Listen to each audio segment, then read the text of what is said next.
You know, when you're programming, you're always wrangling data. But what happens when different bits of that data all belong together? Like a user's ID, their name, their high score. Pretty soon, it can get really messy.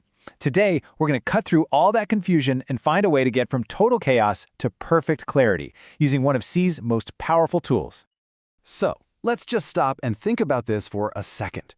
How would you actually take something from the real world, like a player in a video game or a book on a shelf, and describe it in your code? You've got all these little details that make it what it is. How do you keep all of that together in a way that makes sense? Well, on the left, that's what we're trying to avoid, the mess. It's just a bunch of separate variables all floating around.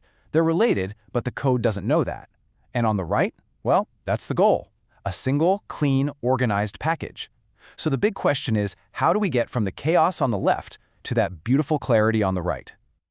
The hero of this story, the thing that's going to save us, is the struct. This is C's built-in solution for taking all that related data and bundling it together into one neat, logical package.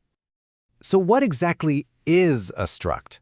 Well, the textbook definition is a user-defined data type. Now, that sounds super technical, right?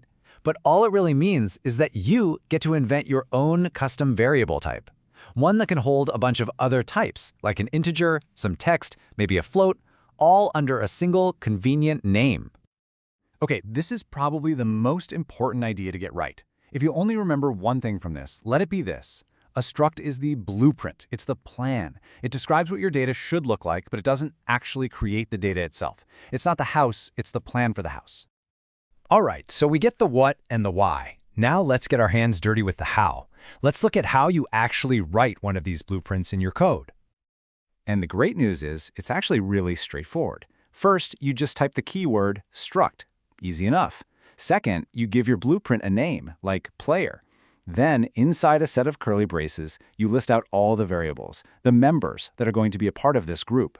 And finally, and trust me on this, this is the one that gets everybody at first, you have to put a semicolon at the very end. Don't forget it. Okay, so our blueprint is done. The plan is laid out. So what's next? Well, you can't live in a blueprint, right? You've got to actually build the house. We need to create a real variable from this new data type we've designed. And this right here perfectly shows the difference. On the left, that's our blueprint, the definition. It's just us telling the compiler, hey, this is what a player looks like. But the code on the right, that's the command. That's us saying, okay, time to build. Go grab some memory and make me a real player variable. And let's call it player1. So our house is built. The player1 variable exists, it's sitting there in memory, but how do we get inside? How do we change the player's level or read their username? How do we actually use the stuff we put in there? I mean, think about it. We went to all this trouble to group the data together. But what's the point if it's all locked away in a box we can't open? It's like having a house with no doors and no windows. Not very useful. Well, luckily for us, C gives us a key. And it is probably the simplest key you will ever see. It is just the dot operator. A single period. That's it. That little dot is the bridge that connects your variable to all the individual members inside of it. And using it is so intuitive. You just write the variable name, player1, add the dot, and then pick which piece you want to work with. Want to set the level? It's player1.level. Want to assign a name? Player1.username.